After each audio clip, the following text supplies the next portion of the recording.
Hello everyone, welcome to this channel. आज के इस वीडियो लेक्चर में हम आपके एक इम्पोर्टेंट सब्जेक्ट की बात करेंगे जो कि है फ्लूइड मैकेनिक्स। और ये जो लेक्चर रहेगा वो एक तरह से आपका पूरा मैराथन के रूप में रहेगा, या आप ये कह सकते हैं कि जो क्विक रीजन हम करते हैं उस हिसाब से रहेगा, जो कि आपके कई सारे कॉम्पिटिशन्स एग्ज़ाम्स में या स्पेशली जो RSM SSB है उसके पॉइंट ऑफ व्यू से काफ़ी इंपॉर्टेंट रहने वाला है। और फटाफट हम सब चीज़ों को देखते जाएंगे और जो जो काफ़ी इंपॉर्टेंट चीज़ें होंगी उनके बारे में हम डिस्कस करेंगे। तो चलिए स्टार्ट करते हैं आपका एक सब्जेक्ट फ्लूइड मैकेनिक्स। तो अगर हम बात करें आपके सब्जेक्ट फ्लूइड मैकेनिक्स की, तो फ्लूइड मैकेनिक्स की बात करें तो इस पूरे सब्जेक्ट को हम 3 कैटेगरीज में डिफाइन करते हैं। पहला होता है फ्लूइड स्टैटिक, दूसरा आपका होता है फ्लूइड काइनेमेटिक, तीसरा होता है फ्लूइड डायनामिक्स। क्योंकि सब्जेक्ट को पढ़ने के लिए हमें किस किस चीज़ों में इसको कैटेगरीज किया जाता है उसके बारे में पता होना चाहिए। तो फ्लूइड स्टैटिक में हम किन चीज़ों के पढ़ते हैं, जब आपका जो फ्लूइड है वो जब रेस्ट की कंडीशन में होता है तो उस समय उसका जो बिहेवियर होता है वो कैसे होता है उसके बारे में हम डिस्कस करते हैं। Fluid kinematics, when the fluid is in the motion and without considering the forces. तो जब मोशन की बात करते हैं लेकिन उस पर लगने वाले जितने भी फोर्सेज होते हैं उसको हम कंसीडर नहीं करते, तो हम वो फ्लूइड काइनेमेटिक्स में पढ़ते हैं। तीसरा पार्ट आपका हो जाता है फ्लूइड डायनामिक्स। फ्लूइड डायनामिक्स में हम मोशन के साथ साथ फोर्स को भी कंसीडर करते हैं। तो बेसिकली आपका जो पूरा सब्जेक्ट है वो 3 कैटेगरीज में डिफाइन होता है, फ्लूइड स्टैटिक, फ्लूइड काइनेमेटिक और फ्लूइड डायनामिक। एक एक करके हम चीज़ों को डिस्कस करेंगे। तो सबसे पहले हम फ्लूइड स्टैटिक की बात करेंगे। उसके पहले हम फ्लूइड को समझते हैं कि जो फ्लूइड है उसकी डेफिनेशन क्या होती है। अभी तक हम ये पढ़ते हैं कि जो फ्लूइड है, फ्लूइड में बेसिकली आप लिक्विड और गैस को कंसीडर करते ही हो, लेकिन जो फ्लूइड की डेफिनेशन है वो हम अभी तक ये पढ़ते हैं कि जो फ्लूइड है it is capable to flow, या इसकी जो टेंडेंसी होती है वो फ्लो करने की होती है। तो अगर इसकी एक टेक्निकल डेफिनेशन की बात करें तो टेक्निकल डेफिनेशन में हम कैसे समझ सकते हैं, फ्लूइड एक ऐसा सब्सटेंस है अगर इसके ऊपर हम एक शीयर फोर्स अप्लाई करें, चाहे वो बहुत ही कम अमाउंट का हो, तो इसमें लगातार डिफॉर्मेशन होता रहता है, उसे ही हम फ्लूइड के नाम से जानते हैं। तो अगर हम बात करें डेफिनेशन की तो यहाँ हम कह सकते हैं कि ए fluid is a substance which is capable और फ्लोइंग और deforming under the action of A shear force. The force में बी वेरी स्मॉल, मतलब बहुत कम फोर्स पे भी उसका जो परमानेंट डिफॉर्मेशन होता रहता है। And due to this force there is a permanent deformation. तो एग्जांपल में हम ले सकते हैं लिक्विड, गैस एंड पेपर। फिर बात आती है कि जो फ्लूइड के लिए जो मोहर सर्कल है, हम पढ़ते हैं स्ट्रेंथ ऑफ मटेरियल सब्जेक्ट में मोहर सर्कल, क्योंकि हम ये जानते हैं कि जो फ्लूइड है, ये कह सकते हैं कि जो fluid can not sustain shear stress, क्योंकि शीयर स्ट्रेस अप्लाई करते ही उसमें डिफॉर्मेशन होना शुरू हो जाता है, तो कभी भी वो सस्टेन नहीं कर पाता। जो फ्लूइड है वो केवल नॉर्मल स्ट्रेस को सस्टेन कर पाता है। तो इस वजह से जो मोहर सर्कल होता है वो एक पॉइंट के रूप में यहाँ पे आपका बनता है, क्योंकि यहाँ पे जो शीयर स्ट्रेस है उसकी वैल्यू 0 होती है, और शीयर स्ट्रेस इस लाइन पे जो शीयर स्ट्रेस की वैल्यू 0 होगी तो यहाँ पे होगा, और इसमें कोई ना कोई नॉर्मल स्ट्रेस होगी। चूँकि नॉर्मल स्ट्रेस कौन सी होनी चाहिए, कंप्रेसिव, इसलिए इसको हम इस पॉइंट पे दर्शाते हैं। तो अगर हम मोहर सर्किल की बात करें तो फ्लूइड के लिए अगर रेस्ट कंडीशन की बात करें तो एक पॉइंट के रूप में हम इसको देख सकते हैं।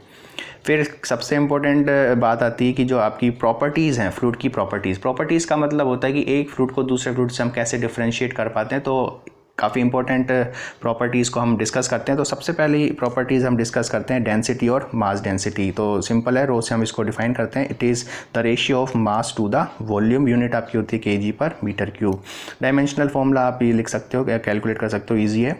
दूसरा बात आता है कि जो डेंसिटी है वो किन किन चीज़ों पर डिपेंड करती है। डेंसिटी बेसिकली आपकी टेम्परेचर और प्रेशर पर डिपेंड करती है। तो सबसे पहले अगर हम बात करें टेम्परेचर की, तो अगर बात करें टेम्परेचर को अगर आप इंक्रीज़ करते हो, किसी भी फ्लूइड में टेम्परेचर को हम इंक्रीज़ करते हैं तो उनमें जो इंटरमोलिकुलर डिस्टेंस होती हैं वो बढ़ जाती हैं। तो इसका मतलब उसका वॉल्यूम आपका बढ़ जाता है। वॉल्यूम बढ़ जाने से आपकी जो डेंसिटी है वो कम हो जाती है। तो सीधी सी बात है, अगर हम टेम्परेचर को इंक्रीज़ करते हैं तो डेंसिटी कम हो जाती है।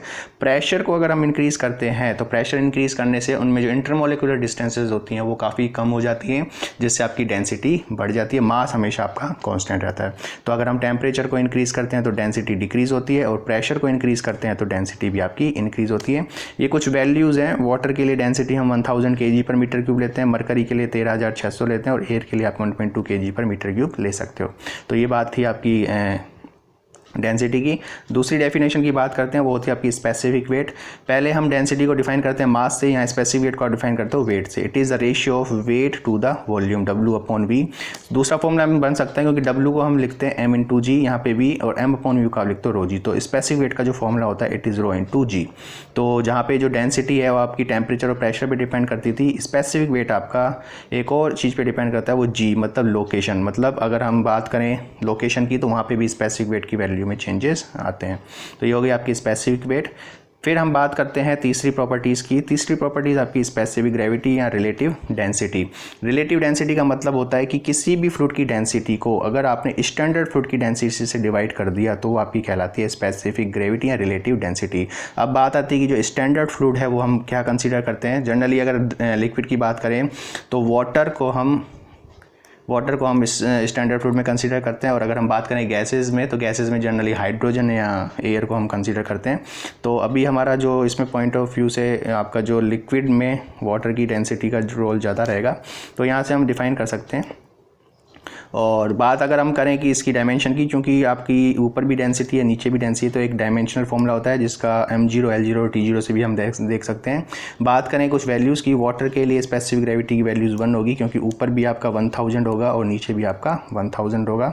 मरकरी की बात करें तो मरकरी के लिए स्पेसिफिक ग्रेविटी आपकी 13.6 हो जाती है, क्योंकि 13600 आपकी ग्रेविटी है, 1000 का आप डिवाइड करोगे तो 13.6 आपका ये हो जाता है। उसके बाद एक और इम्पोर्टेंट प्रॉपर्टीज़ की बात करते हैं, बल्क मॉडुलस की, और इसके साथ साथ हम कंप्रेसिबिलिटी की बात कर सकते हैं। सबसे पहले हम बल्क मॉडुलस को समझते हैं कि बल्क मॉडुलस क्या है। बल्क मॉडुलस का फॉर्मूला सीधा सा है, it is the ratio of change in pressure to the volumetric strain. Change in pressure to the volumetric strain, इसको हम इसका जो रेशियो होता है वो बल्क मॉडुलस होता है, और इसकी यूनिट होती है न्यूटन पर मीटर स्क्वायर, क्योंकि चेंज इन प्रेशर आपका न्यूटन पर मीटर स्क्वायर, और यहाँ वॉल्यूमेट्रिक स्ट्रेन की कोई यूनिट नहीं होती, तो न्यूटन पर मीटर स्क्वायर। फिर बात करते हैं कंप्रेसिबिलिटी की। कंप्रेसिबिलिटी को हम कैसे डिफाइन करते हैं, it is inverse of the bulk modulus, या जो बल्क मॉडुलस है उसका जो उल्टा होता है वो आपका कंप्रेसिबिलिटी कहलाता है। तो अगर हम बात करें कि जो इन चीज़ों की ज़रूरत क्यों पड़ी, कंप्रेसिबिलिटी का मतलब ये होता है कि अगर किसी लिक्विड की कंप्रेसिबिलिटी आपकी 0 है तो मतलब आप उसको कंप्रेस नहीं कर सकते, वो आपका इनकम्प्रेसिबल मटेरियल कहलाता है, लिक्विड कहलाता है। और बात करें हम और आगे फॉर्मूले की, तो एक और फॉर्मूला आपका डिफ़ाइन होता है। हमने बल्क मॉडुलस को डिस्कस किया था के से, जो कि था आपका चेंज इन प्रेशर, के था change in pressure upon volumetric strain. तो यहाँ पे ये वॉल्यूम की टर्म्स में था, हम इसको डेंसिटी की टर्म्स में भी इस तरह से लिखा सकते हैं, क्योंकि रो हमें पता है it is mass upon volume, rho भी मास हमेशा कांस्टेंट रहेगा, तो दोनों तरफ डिफ्रेंशिएशन करने पर आपका ये एक और फॉर्मूला बन जाता है, के जो होता है वो dP upon d rho into rho. और बात हम करें कंप्रेसिबिलिटी की, तो बीटा से हमने इसको दिखाया था 1/k, तो ये फॉर्मूला आपका कंप्रेसिबिलिटी का बन जाता है। यहाँ अगर देखो कंप्रेसिबिलिटी अगर 0 है, तो इसका मतलब ये वैल्यू 0 है, तो ये वैल्यू 0 होते ही ये वैल्यू 0 कब होगी, जब डी रो की वैल्यू अगर 0 हो जाए, और डी रो की वैल्यू 0 का मतलब होता है आपकी जो डेंसिटी है वो हमेशा कांस्टेंट। यहाँ हमने कंप्रेसिबिलिटी को 0 दिया था, तो कंप्रेसिबिलिटी अगर 0 है किसी लिक्विड की तो इसका मतलब उसकी डेंसिटी हमेशा कांस्टेंट रहेगी, तो इनको हम बोलते हैं इनकम्प्रेसिबल फ्लूइड। तो यहाँ पे हम कह सकते हैं it means a fluid is said to be incompressible if density remains constant with respect to the pressure. Liquids are generally incompressible. Liquids, और अगर हम गैसेस की बात करें, लिक्विड्स को आप कंप्रेस ईजिली से नहीं कर पाते हो, इसलिए हम इनको इनकम्प्रेसिबल मानते हैं जनरली। और जो गैसेस होती हैं वो काफ़ी हाईली कंप्रेसिबल होती हैं, क्योंकि मॉलिक्यूल्स काफ़ी दूरी पर होते हैं, डिस्टेंसेस ज़्यादा होती हैं, और ईजिली हम उसको कंप्रेस कर सकते हैं। तो ये बात हुई आपकी। इसके ऊपर क्वेश्चंस बनते हैं, कई सारे क्वेश्चंस किस तरह से बनते हैं। सपोज आपका क्वेश्चन हो गया, an increase in pressure of 2 bar decrease the volume of liquid by 0.01%, find the bulk modulus. तो सीधी सी बात है, बल्क मॉडुलस का आप सिंपल फॉर्मूला रख देते हो। बल्क मॉडुलस का सिंपल फॉर्मूला आप रखते हो कि change in pressure upon volumetric strain. अब यहाँ पे चेंज इन प्रेशर 2 दिया हुआ है और चेंज इन प्रेशर परसेंटेज में दिया है, तो यहाँ पे हम परसेंटेज की वैल्यूज़ रख देते हैं, तो इस हिसाब से आपका जो आंसर आ जाता है वो 2। इस तरह से छोटे छोटे आपके क्वेश्चंस बन सकते हैं। इसके बाद हम एक और इम्पोर्टेंट टॉपिक की बात करते हैं, जो कि है आपका विस्कोसिटी। विस्कोसिटी की अगर हम जनरली बात करें तो विस्कोसिटी को आप कैसे डिफाइन करते हो। विस्कोसिटी एक तरह से एक फ्लूइड की लेयर और दूसरी फ्लूइड की लेयर के बीच में जो फ्रिक्शनल रेजिस्टेंस होता है वही आपकी विस्कोसिटी कहलाता है। यहाँ हम ये कह सकते हैं कि फ्लूइड की एक लेयर दूसरी लेयर के ऊपर कितना रेजिस्टेंस अप्लाई करती है, तो उसी को हम बोलते हैं विस्कोसिटी। तो viscosity is the internal resistance offered by the one layer of fluid to the another layer. तो ये तो बेसिकली डेफिनेशन हो गई। इसके बाद एक इंपॉर्टेंट चीज़ को हम डिस्कस करते हैं, वो है आपका Newton's law of viscosity. Newton's law of viscosity को डिफाइन करने के लिए न्यूटन ने एक नियम दिया था, रूल दिया था। न्यूटन ने क्या कहा था, according to this law the shear stress is directly proportional to the rate of angular deformation। यहाँ rate of angular deformation important है, इसी rate of angular deformation को आप बोलते हो shear strain, rate of shear strain, और इसको ही हम जो बाद में ये कैलकुलेट होकर वेलोसिटी ग्रेडियंट के बराबर आ जाता है। तो अगर हम बात करें सिंपल फॉर्मूले की, तो सिंपल फॉर्मूला आपका जो टॉ इज इक्वल टू, हम कह सकते हैं जो डेफिनेशन है, टॉ जो है shear stress it is directly proportional to the rate of angular deformation. ये जो d theta upon d t है इसी को हम बोलते हैं रेट ऑफ एंगुलर डिफॉर्मेशन। मतलब जितनी ज़्यादा शीयर स्ट्रेस बढ़ती जाएगी उतना ही रेट ऑफ एंगुलर डिफॉर्मेशन आपका बढ़ता जाएगा, और इसी रेट ऑफ एंगुलर को हम वेलोसिटी ग्रेडियंट मतलब d u upon d y के टर्म्स में भी हम इसको डिराइव करते हैं। यहाँ से ये फॉर्मूला डिराइव किया जाता है, जो d theta upon d t है it is equal to d u upon d y. तो फॉर्मूला बन जाता है। यहाँ पे प्रोपोर्शनलिटी को हटाने के लिए कांस्टेंट यूज जाता है जिसको हम बोलते हैं म्यू। तो tau is equal to mu d u upon d y, ये न्यूटन्स लॉ ऑफ विस्कोसिटी है, जहाँ पे टॉ आपकी शीयर स्ट्रेस हो जाती है, म्यू आपकी डायनामिक विस्कोसिटी हो जाती है, और d u upon d y आपका वेलोसिटी ग्रेडियंट हो जाता है। वेलोसिटी ग्रेडियंट का मतलब है सपोज आपकी एक लेयर और दूसरी लेयर के बीच में जैसे ही आप डेप्थ ऊपर ऊंचाई पर जाते जाओगे तो उनमें वेलोसिटीज़ में जो चेंजेस आएगा वो डेप्थ के साथ या हाइट के साथ किस प्रकार से चेंजेस होता है उसी को हम बोलते हैं वेलोसिटी ग्रेडियंट। तो ये फॉर्मूला आपका कंप्लीट हो जाता है। इस फॉर्मूले को हम आगे और डिफाइन कर सकते हैं। इस फॉर्मूले से हम एक और फॉर्मूला लेके आ सकते हैं जो न्यूमेरिकल्स में काम आता है। टॉ आपका शीयर स्ट्रेस होता है, शीयर स्ट्रेस को आप जानते हो इट इज़ फोर्स अपॉन में एरिया, म्यू आपका dynamic viscosity, d u upon d y. तो d u upon d y अगर हम बात करें सपोज दो प्लेटों की बात करें, दो प्लेटों के बीच में अगर वो कोई भी आपका फ्लूइड है, ऊपर वाली प्लेट पे आप फोर्स एफ लगाते हो और नीचे वाली प्लेट आपकी फिक्स्ड है, तो सबसे ज़्यादा जो रेजिस्टेंस होगा वो नीचे वाली प्लेट पे होगा, तो यहाँ पे वेलोसिटीज़ जीरो होंगी, और सबसे ज़्यादा जो वेलोसिटीज़ होंगी वो सबसे ऊपर वाली प्लेट पे होंगी, तो v। तो हम अगर चेंजेस देखें इस पूरी प्लेट की डिस्टेंस y है, तो अगर वेलोसिटी ग्रेडियंट की बात करें तो d u upon d y की बात करें इस पूरी प्लेटों में, तो चेंज इन वेलोसिटी नीचे से ऊपर तक आपकी v या u भी कह सकते हो, और डिस्टेंस आपकी y, तो d u upon d y u upon y के बराबर आ जाता है। तो यहाँ पे एक और फॉर्मूला बन जाता है f is equal to mu a v upon y. कई सारे न्यूमेरिकल्स में हम इस फॉर्मूले को यूज़ करते हैं। तो फिर बात आती है यूनिट्स ऑफ विस्कोसिटी की। जनरली विस्कोसिटी की यूनिट्स काफ़ी इंपॉर्टेंट होती है ऑब्जेक्टिव पॉइंट ऑफ व्यू से। यूनिट निकालने के लिए सीधा फॉर्मूला आपको पता होना चाहिए। तो सबसे जब इस फॉर्मूले से हम इसकी यूनिट को कैलकुलेट करते हैं तो ये फॉर्मूला निकल के आता है न्यूटन सेकंड पर मीटर स्क्वायर। एसआई यूनिट की बात करें तो इस फॉर्मूले से हम निकाल सकते हैं, तो ये आता है न्यूटन सेकंड पर मीटर स्क्वायर। इस न्यूटन सेकंड मीटर स्क्वायर को हम चेंज कर सकते हैं MKS में। न्यूटन की जगह हम लिख सकते हैं kg metre upon second square. तो MKS की बात करें तो MKS में ये यूनिट आपकी निकल के आती है kg मीटर अपॉन सेकंड। और इसी को हम CGS में करें, CGS का मतलब होता है सेंटीमीटर ग्राम और सेकंड। तो CGM में CGS करें तो यही आपकी जो ग्राम अपॉन सेंटीमीटर इंटू सेकंड होता है यही आपकी होती है पॉइस। काफ़ी इंपॉर्टेंट क्वेश्चंस बनता है कि जो पॉइस है वो किसकी यूनिट होती है। पॉइस जो डायनामिक विस्कोसिटी है उसकी आपकी एक CGS यूनिट होती है। और क्या रिलेशन होता है SI यूनिट 1 न्यूटन सेकंड पर मीटर स्क्वायर और 1 पॉइस की बात करें तो हम उसमें रिलेशन भी कैलकुलेट कर सकते हैं। तो यहाँ से हम कैलकुलेट कर सकते हैं 1 न्यूटन सेकंड पर metre square 1 kg upon metre into second के बराबर हुआ। kg की जगह हमने 1000 ग्राम रखा, मीटर की जगह 100 सेंटीमीटर और सेकंड का सेकंड, तो ये हो जाएगा 10 ग्राम अपॉन सेंटीमीटर। ये जो ग्राम अपॉन सेंटीमीटर इंटू सेकंड है यही आपकी CGS यूनिट है, इसी को हम बोलते हैं पॉइस। तो इसका मतलब जो 1 न्यूटन सेकंड पर मीटर स्क्वायर है वह आपका 10 पॉइस के बराबर। 1 न्यूटन सेकंड पर मीटर स्क्वायर एक 10 पॉइस के बराबर। काफ़ी इंपॉर्टेंट रिलेशंस है, कई सारे ऑब्जेक्टिव क्वेश्चंस में काम आता है, ऑब्जेक्टिव क्वेश्चंस में भी पूछ सकते हैं।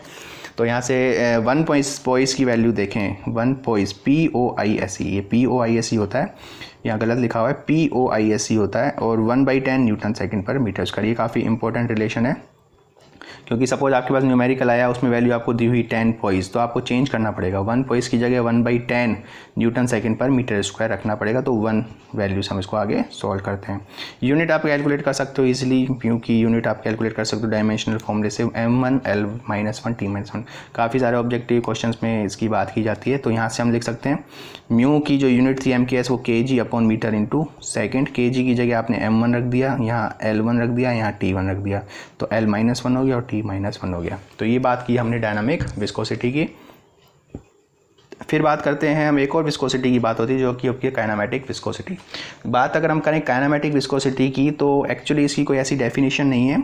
सिंप्लीफिकेशन के लिए या कई बार हम देखते हैं कि जो इस पूरे सब्जेक्ट्स में आपका म्यू अपॉन रो जो है ये बहुत बार आपको दिखने में मिल जाता है, तो इसी को ही डिफाइन कर दिया काइनेमेटिक विस्कोसिटी, मतलब it is the ratio of dynamic viscosity to the density of fluid.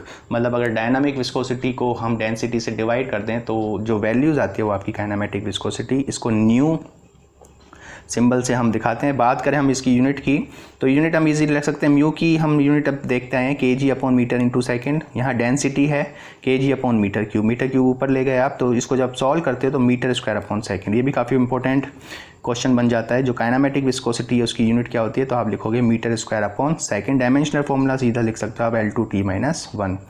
तो जैसे हमने पॉइस को डिफाइन किया था ऐसे ही CGS में इस काइनेमेटिक विस्कोसिटी को भी डिफाइन करते हैं। यहाँ पे हम देख सकते हैं 1 मीटर स्क्वायर अपॉन सेकेंड, तो मीटर की जगह हमने 100 सेंटीमीटर रख दिया, सेकंड आपका सेकंड ही रहा, तो ये 10⁴ सेंटीमीटर स्क्वायर अपॉन सेकंड। तो ये जो सेंटीमीटर स्क्वायर अपॉन सेकंड है यह आपकी CGS यूनिट होती है काइनेमेटिक विस्कोसिटी को, इसी को हम बोलते हैं स्टॉक। जैसे आप डायनामिक विस्कोसिटी में पॉइस बोलते हो, ऐसे ही काइनेमेटिक विस्कोसिटी के लिए एक नाम होता है आपका स्टॉक। रिलेशन हम लिख सकते हैं, जो 1 मीटर स्क्वायर अपॉन सेकेंड होता है वो 10⁴ स्टॉक के बराबर, या 1 स्टॉक जो होगा वो आपकी 10⁻⁻⁴ स्टॉक के बराबर हो जाएगा। उसके बाद हम एक इम्पॉर्टेंट टॉपिक की बात करते हैं और वो टॉपिक है आपका effect of temperature on viscosity. तो जनरली हम बात करते हैं फ्लूइड के केस में हम जनरली लिक्विड और गैसेस दोनों को कंसीडर करते हैं।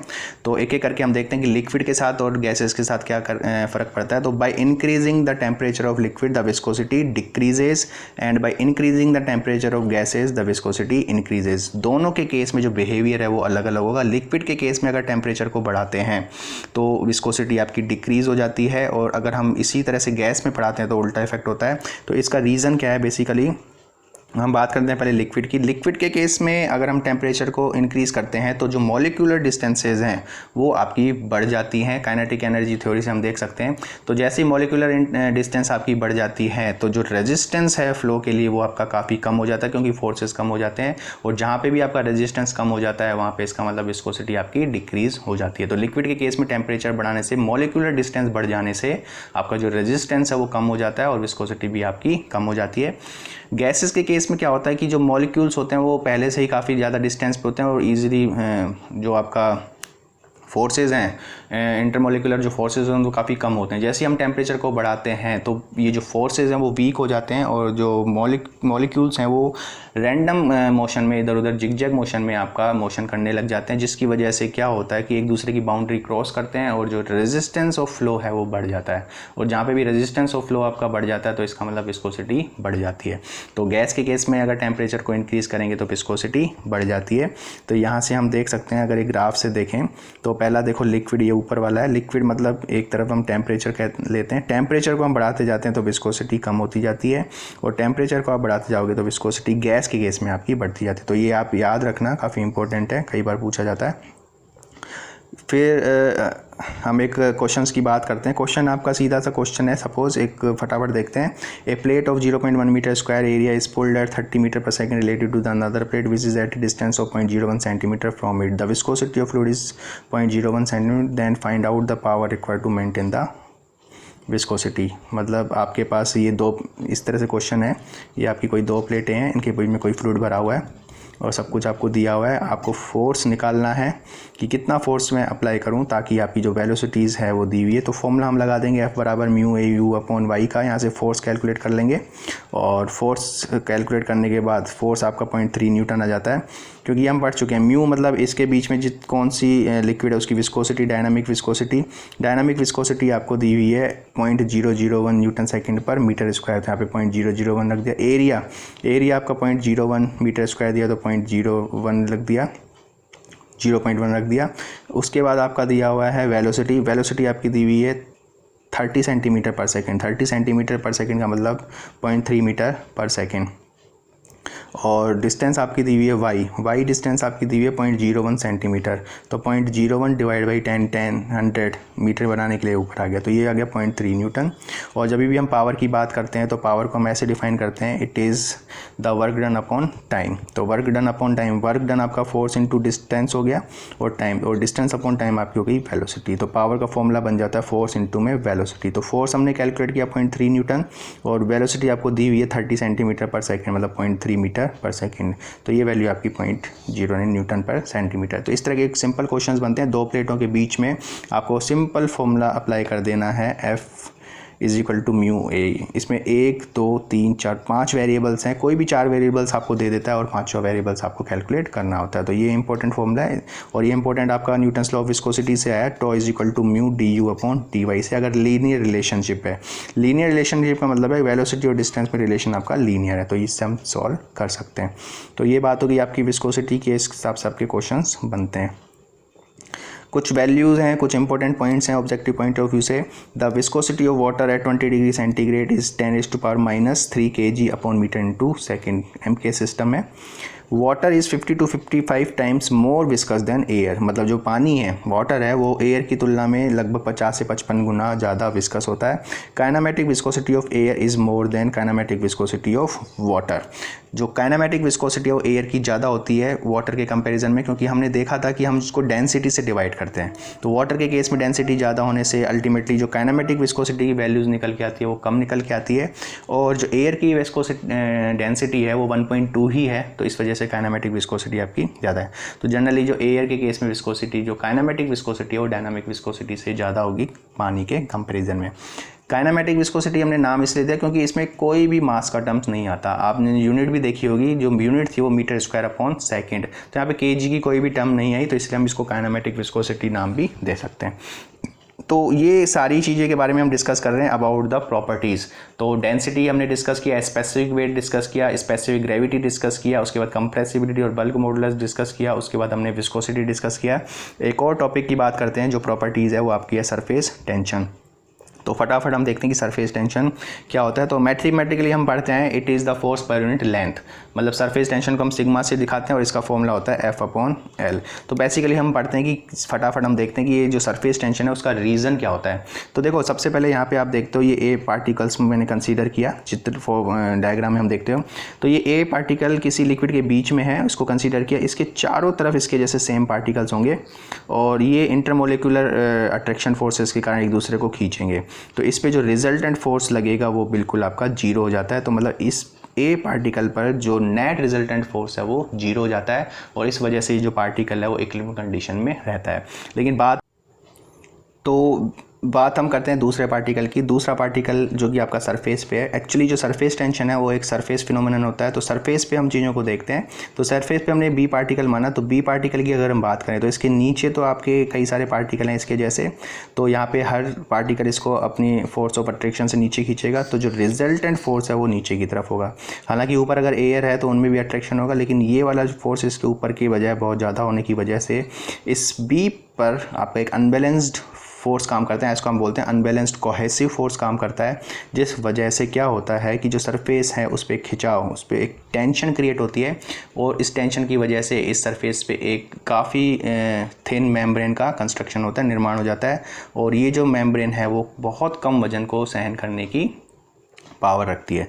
तो एक सरफेस पर एक टेंशन क्रिएट हो जाना ही आपका एक तरह से सरफेस टेंशन होता है, या रेजिस्ट, टेंसाइल फोर्स को रेजिस्ट करता है, तो ये फिनोमेनन आपका सरफेस टेंशन कहलाता है। ये तो बात हुई क्यों होता है, तो बेसिकली अगर हम एक लाइन में बात करें, it is due to unbalanced cohesive force. A के बीच में कोई भी अनबैलेंस्ड फोर्स नहीं था, इस वजह से इक्विलिब्रियम कंडीशन थी, लेकिन बी जो सरफेस पे पॉइंट है यहाँ पे एक अनबैलेंस्ड फोर्स काम करता है, जिस वजह से सरफेस पे टेंशन क्रिएट हो जाती है और एक मेम्ब्रेन का कंस्ट्रक्शन होता है। तो ये आपकी थी सरफेस टेंशन। मैथमेटिकली अगर हम बात करें सरफेस टेंशन को, मैथमेटिकली आप डिफाइन करते हो, इट इज़ सिग्मा बराबर F/L। यूनिट की बात करें तो न्यूटन अपॉन मीटर हो जाती है और डायमेंशनल फॉर्मूला m1 T-2 हो जाता है। सरफेस टेंशन ऑफ वाटर 0.0735 कुछ वैल्यूज़ हैं न्यूटन अपॉन मीटर, और surface tension for mercury 0.51। Mercury की सरफेस टेंशन वाटर की सरफेस टेंशन से ज़्यादा होती है, क्योंकि जो कोहेसिव फोर्सेज हैं मरकरी के केस में ज़्यादा होते हैं, तो अनबैलेंस्ड फोर्स ज़्यादा होने की वजह से ये वैल्यूज़ होती हैं। फिर कुछ इंपॉर्टेंट टॉप पॉइंट्स होते हैं इंपॉर्टेंट पॉइंट्स की। Liquid droplet takes the shape of sphere due to surface tension. Surface tension एक टेंजेंशियल फोर्स होने की वजह से क्या होता है, इसका जो है वो हमेशा जो एरिया है वो मिनिमाइज़ करने की कोशिश करता है। तो एक लिक्विड ड्रॉपलेट के लिए जो सरफेस एरिया होता है वो काफ़ी मिनिमम होता है, इस वजह से ये शेप हो जाती है। और by increasing the temperature surface tension decreases. अगर मैं किसी भी लिक्विड के केस में अगर मैं टेम्परेचर को इंक्रीज़ करता हूँ तो सरफेस टेंशन भी आपकी कम हो जाती है, डिक्रीज़ हो जाती है, क्योंकि जो फोर्सेज हैं वो कम हो जाते हैं, मॉलिक्यूलर फोर्सेज हैं या कोहेसिव फोर्सेज हैं जो अनबैलेंस्ड वो कम हो जाते हैं, तो सरफेस टेंशन भी आपकी कम हो जाती है। तो ये बात हुई इसकी। इसके ऊपर एक और टॉपिक को डिफाइन करते हैं कि जो pressure inside the liquid droplet. Liquid droplet की बात करें तो लिक्विड ड्रॉपलेट के केस में आपके दो तरह के फोर्स काम करते हैं। ऊपर सरफेस पे आपका सरफेस टेंशन फोर्स काम करता है और इसके अंदर एक प्रेशर होता है। तो सरफेस टेंशन इसके एरिया को मिनिमम करने की कोशिश करता है और जो अंदर का प्रेशर है वो इसके एरिया को बढ़ाने की कोशिश करता है। तो दोनों की डायरेक्शन अलग अलग होगी, अपोजिट होगी। तो इक्विलिब्रियम के केस में क्या होता है कि जो सरफेस टेंशन की वजह से जो फोर्स होता है और जो प्रेशर की वजह से फोर्स होता है वो आपस में बराबर हो जाते हैं। तो यहाँ से हम फॉर्मूला डिराइव कर देते हैं। Force due to pressure is force due to surface tension, FP/FS बराबर FS। प्रेशर फोर्स हम निकाल सकते हैं P इंटू एरिया, और सरफेस टेंशन फोर्स आप निकाल सकते हो सिग्मा इंटू L। यहाँ पे L क्या है, लेंथ। तो यहाँ पे जो लेंथ होगी वो एक तरह से स्फीयर के केस में एक पेरीमीटर काउंट होगी। तो यहाँ से फॉर्मूला क्रिएट हो जाता है आपका, ये फॉर्मूला आपका बन जाता है it is P = 4 sigma upon D in case of water droplet. क्योंकि ड्रॉपलेट आगे हम बबल के बारे में बात करेंगे। ड्रॉपलेट के केस में P = 4 सिग्मा अपॉन D, ये फॉर्मूला आपको याद रखना है। अगर रेडियस की टर्म्स में पूछा जाए तो D = 2R हो जाता है, तो 2 से 2 कैंसिल हो जाएगा, 2 सिग्मा अपॉन R हो जाएगा। बात हम करें केस ऑफ बबल की। बबल के केस में आपका डबल हो जाता है। क्यों हो जाता है, क्योंकि अगर हम ड्रॉपलेट और बबल में डिफरेंस देखें, ड्रॉपलेट आपका पूरा सॉलिड होता है, केवल बाहर की जो सरफेस है वो एयर के कॉन्टैक्ट में होती है, तो एक की काउंट होगा सरफेस टेंशन का कंपोनेंट। लेकिन जो बबल है वो अंदर भी एयर होती है और बाहर भी एयर होती है, तो इसके दो कंपोनेंट आपके काम होंगे सरफेस टेंशन के, क्योंकि अंदर वाली सरफेस भी एयर के कांटेक्ट में और बाहर वाली सरफेस भी एयर के कांटेक्ट में। और जो सरफेस टेंशन फिनोमेनन होता है वो एक सरफेस फिनोमेनन होता है जहाँ पे दो लिक्विड अलग अलग होने चाहिए। तो यहाँ पे इसीलिए ये वैल्यूज़ 2 हो जाती है, 2 की वजह से 8 सिग्मा अपॉन D हो जाता है। तो ये कुछ डिस्कस करने वाली चीज़ें थी। सिंपल से फॉर्मूले बनते हैं, फॉर्मूला बेस्ड क्वेश्चन बनता है P = 4 सिग्मा अपॉन D पर। जैसे एक ड्रॉपलेट है, उसका डायमीटर 0.05 mm है और उसके अंदर का प्रेशर 0.6 किलो पास्कल है, तो सरफेस टेंशन को बताओ, तो यहाँ से वैल्यू हम निकाल सकते हैं। तो इस तरह से छोटे छोटे आपके क्वेश्चंस बनते हैं। फिर आता है कि जो वर्क डन है, किसी भी सरफेस को स्ट्रेच करने में हम कितना वर्क डन देते हैं, तो उसके बारे में फॉर्मूला बन जाता है। जैसे सपोज आपके पास एक सरफेस है ये वाली, इस सरफेस को आप F फोर्स लगा के खींचते हो, तो ये जो D डिस्टेंस है, तो यहाँ पे वर्क डन की बात करें तो वर्क डन हमेशा फोर्स इंटू डिस्प्लेसमेंट से निकाला जाता है, F इंटू D से निकाला जाता है। F को हम लिखते हैं सिग्मा L और D आपका डिस्टेंस हो गई, तो L इंटू D ये आपका लेंथ था और ये D, तो ये एरिया हो गया स्ट्रेच्ड एरिया। तो सिंपल सा फॉर्मूला वर्क डन का बन जाता है सिग्मा इंटू स्ट्रेच्ड एरिया। तो ये भी काफ़ी इंपॉर्टेंट हो जाता है, सिग्मा इंटू स्ट्रेच्ड एरिया। तो इस तरह से छोटी छोटी चीज़ों को आपको ध्यान में रखना है कि एक सरफेस को स्ट्रेच करने में हम कितना वर्क डन लगाते हैं, तो सिग्मा इंटू स्ट्रेच्ड एरिया या इंक्रीज्ड इन एरिया। तो ये बात होगी आपकी सरफेस टेंशन की। एक और प्रॉपर्टीज़ को हम डिस्कस करते हैं जो आपकी होती है कैपिलरिटी। तो सबसे पहले हम कैपिलरिटी की डिफाइन करें। कैपिलरिटी का मतलब होता है आपका कोई भी आपकी सपोज एक स्मॉल डायमीटर की ग्लास ट्यूब है और उस स्मॉल डायमीटर की ग्लास ट्यूब को आप किसी लिक्विड में इंसर्ट करते हो, तो उस लिक्विड का उस ग्लास ट्यूब में ऊपर चढ़ना या उसका नीचे उतरना ही आपका एक तरह से कैपिलरिटी कहलाता है। तो अगर हम बात करें डेफिनेशन की, the rise or fall of a liquid when a small glass tube is inserted inside the liquid, the rise is due to adhesive force and the fall is due to cohesive force। तो सबसे पहले हमें adhesive और cohesive force के बारे में भी पता होना चाहिए। adhesive force का मतलब है force of attraction between different particles और cohesive force होता है मतलब force of attraction between same particles। तो अगर हम बात करें कि rise क्यों होता है, तो rise adhesion की वजह से होता है और fall जो होता है वो cohesion की वजह से होता है। तो अगर हम बात करें सपोज rise की बात करें, adhesion क्या हुआ, सपोज जैसे ही आपने ये टैंक है, इसमें कोई भी लिक्विड है, जैसे ही आपने ग्लास ट्यूब को इंसर्ट किया तो ग्लास ट्यूब के जो पार्टिकल्स थे और जो ये लिक्विड के पार्टिकल्स थे अलग अलग थे। तो इनमें आपका एडेशन फोर्स की वजह से क्या हुआ, ये लिक्विड इसके ऊपर चढ़ना शुरू हुआ, ऊपर कर चढ़ता गया और यहाँ पे रुक गया। यहाँ पे आपकी एक सरफेस का फिनोमिनन हो जाता है, और जहाँ पे भी सरफेस का फिनोमिनन हो जाता है यहाँ पे एक फोर्स और काम करता है जो कि होता है सरफेस टेंशन फोर्स। तो इसके लिए भी हम जितना ये राइज़ हुआ इसके लिए फॉर्मूले की बात करते हैं। तो हम मान लेते हैं कि जो डी है वो डायमीटर है, एच आपका हाइट है, थीटा आपका होगा एंगल ऑफ कांटेक्ट, क्योंकि ये देखो ये जो सरफेस बनी इसी सरफेस से जो एक फोर्स काम करेगा टेंजेंशियली सरफेस टेंशन का फोर्स, ये फोर्स और जो वर्टिकल है आपकी लाइन उसके बीच में जो एंगल होता है उसी को हम बोलते हैं एंगल ऑफ कांटेक्ट, और सिग्मा आपका सरफेस टेंशन। तो बेसिकली बात करें तो जैसे ही आपका ये राइज़ करना शुरू हुआ एक ऐसी कंडीशन आएगी जहाँ पे ये आपका लिक्विड आपका रुक जाता है एच हाइट तक। तो यहाँ पे ये रुका क्यों? क्योंकि यहाँ पे कोई ना कोई जो फोर्सेज हैं वो आपस में बैलेंस हो रहे होंगे। तो यहाँ पे देखो वेट है, बेसिकली एच हाइट का जो वेट है डब्लू वो नीचे की तरफ काम करेगा। तो इस वेट की वजह से तो ये लिक्विड नीचे आ जाना चाहिए था, लेकिन इस वेट को बैलेंस करता है, उस वेट को बैलेंस करने वाला कंपोनेंट ही आपका सरफेस टेंशन फोर्स होता है। तो सरफेस टेंशन का जो वर्टिकल कंपोनेंट होता है वही आपका वेट को बैलेंस करता है। तो इसी से ही आप एक लाइन में डेफिनेशन निकालते हो। तो इक्विलिब्रियम कंडीशन में हम देखते हैं, इक्विलिब्रियम कंडीशन में क्या होता है, weight of liquid rise is equal to vertical component of surface tension force. Weight आपका डब्ल्यू हो गया एफ एस कोस थीटा। वेट की हम बात करते हैं rho into g into volume, क्योंकि वेट आपका क्या होता है एम जी, और m को आप रो इंटू वी लिखते ही हो। तो rho into V into g काफ़ी इंपॉर्टेंट फॉर्मूला है वेट निकालने का, rho into g into volume. F S cos theta, F S की जगह हम लिखते हैं सिग्मा एल, और कोस थीटा आपका है ही। तो यहाँ से रो इंटू जी। वॉल्यूम के लिए अगर इसमें एच हाइट का कितना वॉल्यूम है तो एरिया आपको पता होना चाहिए पाई/4 डी स्क्वायर ट्यूब का, और हाइट एच हो गया। यहाँ से एच जब आप कैलकुलेट करते हो तो सिंपल फॉर्मूला आपके पास बन जाता है, it is 4 sigma cos theta upon rho into g into d. तो ये काफ़ी इंपॉर्टेंट फॉर्मूला है ऑब्जेक्टिव पॉइंट ऑफ व्यू से, कई बार फॉर्मूला ही पूछा जाता है या कई बार न्यूमेरिकल्स बनते हैं। तो जो आपका चीज़ें दी हुई वो रखते हैं, और बाकी चीज़ों को हम यहाँ पे आप एक और चीज़ देख सकते हो कि जो रो इंटू जी हमने पहले डिस्कस किया था, इट इज़ स्पेसिफिक वेट। तो यहाँ पे हमने सीधा इसको डब्ल्यू रख दिया। कुछ टर्म्स हैं यहाँ से काफ़ी इंपॉर्टेंट रिलेशन बनता है कि h is inversely proportional to d, मतलब डायरेक्टली प्रोपोर्शनल टू 1/d। तो यहाँ से हम देख सकते हैं अगर ग्लास ट्यूब का डायमीटर हम कम करते जाएँ तो इसकी हाइट जो है राइज होगा वो ज़्यादा होता जाएगा, तो उल्टा हो जाएगा, अगर डायमीटर हम बढ़ाते जाएंगे तो राइज कम होगा। तो इस तरह से क्वेश्चंस बनते हैं। तो और दूसरा बात की जो एंगल ऑफ कांटेक्ट की बात होती है, तो थीटा बराबर 29 degree in case of ordinary water के लिए लिया जाता है, थीटा बराबर 0 degree in case of pure water के लिए लिया जाता है, और theta is equal to 132 degree in case of mercury. ये वैल्यूज़ हैं, लगभग रेंज होती है। मरकरी के लिए कई बार 128 डिग्री भी होता है, 128 से 132 डिग्री हम ले सकते हैं। तो ये कुछ इंपॉर्टेंट पॉइंट्स हैं। बाकी हम न्यूमेरिकल की बात करें तो न्यूमेरिकल इसमें सीधा फॉर्मूला बेस्ड न्यूमेरिकल बनते हैं, आपको सारी चीज़ें दी हुई होंगी और उनमें से कोई भी आपसे चीज़ पूछता है। तो ये